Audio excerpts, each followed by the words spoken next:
ಯಾರೆಲ್ಲ ಇನ್ನೂ ಇದನ್ನು ನಿಮ್ಮ ದಿನನಿತ್ಯ ಆಹಾರ ಕ್ರಮದಲ್ಲಿ ಅಳವಡಿಸ್ಕೊಂಡಿಲ್ಲ ಅವರೆಲ್ಲ ಬೇಗ ಇದನ್ನು ಟ್ರೈ ಮಾಡಿ. ಇದನ್ನು ತಿನ್ನೋದ್ರಿಂದ ನಮ್ಮ ಆರೋಗ್ಯದಲ್ಲಿ ತುಂಬ ಹೆಲ್ತ್ ಬೆನಿಫಿಟ್ಸ್ಗಳನ್ನ ನಾವು ಕಾಣ್ಬೋದು.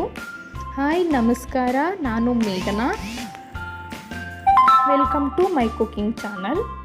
ನಾನಿವತ್ತು ಹೆಲ್ದಿಯಾಗಿರುವಂಥ ಡ್ರೈ ಫ್ರೂಟ್ಸ್ ಆ್ಯಂಡ್ ನಟ್ಸ್ ಚಿಕ್ಕಿನ ಮಾಡ್ತಾಯಿದ್ದೀನಿ. ಇದಕ್ಕೆ ಬೇಕಾಗಿರುವಂಥ ಬಾದಾಮಿ, ಗೋಡಂಬಿ, ವಾಲ್ನಟ್, ಪಿಸ್ತಾ ಹಾಗೂ ಶೇಂಗಾ ಮತ್ತು ಕಪ್ಪು 1 ಕಪ್ಪಷ್ಟು ಬೆಲ್ಲ, ಹಾಗೆಯೇ ಸ್ವಲ್ಪ ಬಿಳಿ ಎಳ್ಳನ್ನು ತೊಗೊಂಡಿದ್ದೀನಿ. ಮೊದಲಿಗೆ ಶೇಂಗಾ ಬೀಜನ ನೀಟಾಗಿ ಡ್ರೈ ರೋಸ್ಟ್ ಮಾಡ್ಕೋಬೇಕು. ಹಾಗೆಯೇ ಬಾದಾಮಿಲಿ ತುಂಬ ಧೂಳಿನಂಶ ಇರುತ್ತೆ, ಅದನ್ನು ವಾಶ್ ಮಾಡಿ ಎತ್ತಿಟ್ಕೋಬೇಕು.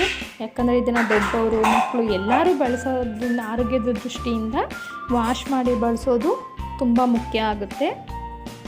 ಹಾಗೆ ಈ ಚಿಕ್ಕಿನ ತಿನ್ನೋದ್ರಿಂದ ಚಿಕ್ಕಿ ಮಿಠಾಯಿನ ತುಂಬ ಹೆಲ್ತ್ ಬೆನಿಫಿಟ್ಸ್ಗಳಿದೆ.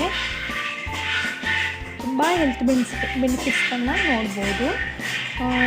ಕೂದಲು ಬೆಳವಣಿಗೆಗಾಗಿರ್ಬೋದು, ಅದೇ ರೀತಿ ಮಕ್ಕಳ ಬೆಳವಣಿಗೆಗೆ, ಮೂಳೆಗಳ ನೋವಿಗಿರ್ಬೋದು, ಬ್ಯಾಕ್ ಪೇನ್, ಹೀಗೆ ಕೆಲವೊಂದು ವಿಷಯದಲ್ಲಿ ಇದು ತುಂಬ ನಮಗೆ ಸಪೋರ್ಟ್ ಮಾಡುತ್ತೆ. ಹೆಲ್ತ್ ವಿಷಯದಲ್ಲಿ ಕೇವಲ 1 ಬೈಟಷ್ಟು ತಿಂತಾ ಬಂದರೆ ಸಾಕು. ನಮ್ಮ ಆಹಾರ ಕ್ರಮದಲ್ಲಿ ಡಯಟ್ ಪ್ಲಾನಲ್ಲಾಗಿರ್ಬೋದು ಅಥವಾ ಸ್ನ್ಯಾಕ್ಸ್ ರೂಪದಲ್ಲಿ ಮಕ್ಕಳಿಗೆ ಕೊಡೋದಾಗಿರ್ಬೋದು, ಇದರಲ್ಲಿ ಹಾಕಿರುವಂಥ ಎಲ್ಲ ಡ್ರೈ ಫ್ರೂಟ್ಸ್ ನಟ್ಸ್ಗಳಿಂದನೂ ಒಂದೊಂದು ರೀತಿಯಾದ ಹೆಲ್ತ್ ಬೆನಿಫಿಟ್ಸ್ಗಳಿದೆ.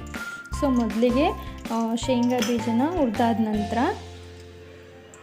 ಒಂದು ಬಾಣಲೆಗೆ 1 ಸ್ಪೂನಷ್ಟು ತುಪ್ಪ ಹಾಕ್ಕೊಂಡಿದ್ದೀನಿ. ಮನೇಲಿ ಮಾಡಿರುವಂಥ ತುಪ್ಪ. ಇದರಲ್ಲಿ ಸಣ್ಣದಾಗಿ ಹೆಚ್ಚಿಟ್ಕೊಂಡಿರುವಂಥ ಬಾದಾಮಿನ ಫಸ್ಟ್ ಡ್ರೈ ರೋಸ್ಟ್ ಮಾಡ್ಕೊತೀನಿ ಸ್ವಲ್ಪ, ಯಾಕಂದರೆ ಅದು ಸ್ವಲ್ಪ ಲೇಟಾಗಿ ಬೇಯುತ್ತೆ. ಹಾಗಾಗಿ ನಂತರ ಇದಕ್ಕೆ ನಾನು ಕಟ್ ಮಾಡ್ಕೊಂಡಿರುವಂಥ ಪಿಸ್ತಾ, ವಾಲ್ನಟ್ ಎಲ್ಲವನ್ನು ಕೂಡ ಆ್ಯಡ್ ಮಾಡ್ಕೊಳ್ತೀನಿ. ವಾಲ್ನಟ್ ಕೂಡ ಮಕ್ಕಳಿಗೆ ನೆನಪಿನ ಶಕ್ತಿನ ಹೆಚ್ಚಿಸೋದ್ರಲ್ಲಿ ತುಂಬ ಹೆಲ್ಪ್ ಮಾಡುತ್ತೆ. ಇದನ್ನು ಕೆಲವು ಮಕ್ಕಳು ಸಾಮಾನ್ಯವಾಗಿ ಟೇಸ್ಟ್ ಚೆನ್ನಾಗಿರಲ್ಲ ಅಂತ ತಿನ್ನಲ್ಲ, ಅಂಥವ್ರಿಗೆ ಈ ರೀತಿಯಾಗಿ ಚಿಕ್ಕಿ ಮಾಡ್ಕೊಳ್ಳೋದ್ರಿಂದ ಇಷ್ಟಪಟ್ಟು ತಿಂತಾರೆ ಮಕ್ಕಳು ಕೂಡ.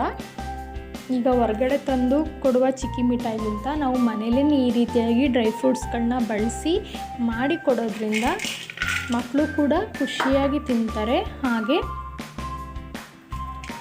ಅವರಿಗೆ ನಾವು ಮನೆ ರುಚಿಯನ್ನು ಅಭ್ಯಾಸ ಮಾಡ್ದಂಗೂ ಕೂಡ ಆಗುತ್ತೆ.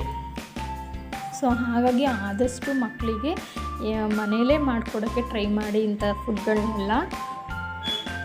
ಹೀಗೆ ಇದಕ್ಕೆ ಆಗಿನ ನಟ್ಸ್ಗಳನ್ನ, ಕುಂಬಳಕಾಯಿ ಬೀಜ, ಸೂರ್ಯಕಾಂತಿ ಬೀಜ ಇವೆಲ್ಲವನ್ನು ಕೂಡ ನಾನು ಬೆಳೆಸಿದ್ದೀನಿ. ಇವೆಲ್ಲವೂ ಕೂಡ ನಮ್ಮ ಕೂದಲ ಬೆಳವಣಿಗೆಗಿರ್ಬೋದು, ಹಾಗೆ ಮಂಡಿ ನೋವು, ಬ್ಯಾಕ್ ಪೇನ್, ಈ ರೀತಿ ಪೇನ್ಗಳನ್ನು ಕೂಡ ಆದಷ್ಟು ಕಡಿಮೆ ಮಾಡ್ತಾ ಬರುತ್ತೆ. ಈಗ ಆಪ್ರೇಷನ್ ಆಗಿರುವ ಮಹಿಳೆಯರಲ್ಲಿ ಕಾಣುವಂಥ ಕೆಲವೊಂದು ಸಮಸ್ಯೆಗಳನ್ನ ಇದರಿಂದ ಕೂಡ ಪರಿಹಾರ ಮಾಡ್ಕೋಬೋದು ನಾವು. ಇವೆಲ್ಲವನ್ನು ಡ್ರೈ ರೋಸ್ಟ್ ಮಾಡಿದ ನಂತರ 1 ಕಪ್ನಷ್ಟು ಬೆಲ್ಲವನ್ನು ಪಾಕ ಮಾಡ್ಕೊಂಡು ಇಟ್ಕೋಬೇಕು. ತುಂಬ ಎಳೆಯಾಗಿ ಗಟ್ಟಿ ಪಾಕ ಬರಬೇಕು ಅಂತ ಏನಿಲ್ಲ, ಮೀಡಿಯಮ್ ಬೆಲ್ಲ ಕರಗಿ ಒಂದು ಪಾಕ ಆದರೆ ಸಾಕು. ಈ ಪಾಕಕ್ಕೆ ನಾವು ಮೊದಲೇ ರೆಡಿ ಮಾಡ್ಕೊಂಡಿರುವಂಥ ಡ್ರೈ ಫ್ರೂಟ್ಸ್ ನಟ್ಸ್ಗಳನ್ನೆಲ್ಲ ಆ್ಯಡ್ ಮಾಡಿಕೊಂಡು ಚೆನ್ನಾಗಿ ಮಿಶ್ರಣ ಮಾಡ್ಕೋಬೇಕು. ಹಾಗೆ ಸೈಡಲ್ಲಿ ಒಂದು ಪ್ಲೇಟಿಗೆ ತುಪ್ಪವನ್ನು ಸವರಿ ಅದ್ರ ಮೇಲೆ ಸ್ವಲ್ಪ ಎಳ್ಳನ್ನು ಉದುರಿಸ್ಕೊಂಡು ರೆಡಿ ಮಾಡಿಟ್ಕೊಂಡು, ನಂತರ ಈ ಪಾಕ ಸ್ವಲ್ಪ ಅದ್ರ ಜೊತೆಗೆ ಗಟ್ಟಿ ಆಗಬೇಕು. ಎಲ್ಲ ಡ್ರೈ ಫ್ರೂಟ್ಸ್ಗಳು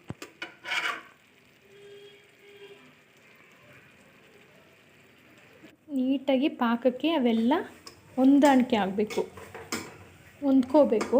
ಈಗ ನೋಡಿ ಈ ರೀತಿಯಾಗಿ ಚೆನ್ನಾಗಿ ಹೊಂದ್ಕೊಂಡ ನಂತರ ಮೊದಲೇ ರೆಡಿ ಮಾಡ್ಕೊಂಡಿರುವಂಥ ಪ್ಲೇಟ್ ಮೇಲೆ ಇದನ್ನು ಹಾಕಿ ನಮಗೆ ಬೇಕಾದ ರೀತಿಯಲ್ಲಿ ಕಟ್ ಮಾಡಿ ಇಟ್ಕೊಂಡ್ರೆ ಹೆಲ್ದಿಯಾದ dry fruits and nuts chikki ರೆಡಿಯಾಗುತ್ತೆ. ಹೀಗೆ ನನ್ನ ಚಾನಲ್ನ ಸಬ್ಸ್ಕ್ರೈಬ್ ಮಾಡಿ ಹಾಗೆ ಲೈಕ್ ಮಾಡಿ. Thank you. ಹಾಗೆಯೇ ಹೆಲ್ದಿ ರೆಸಿಪೀಸ್ಗೋಸ್ಕರ ಕಮೆಂಟ್ ಮಾಡಿ. Thank you for watching.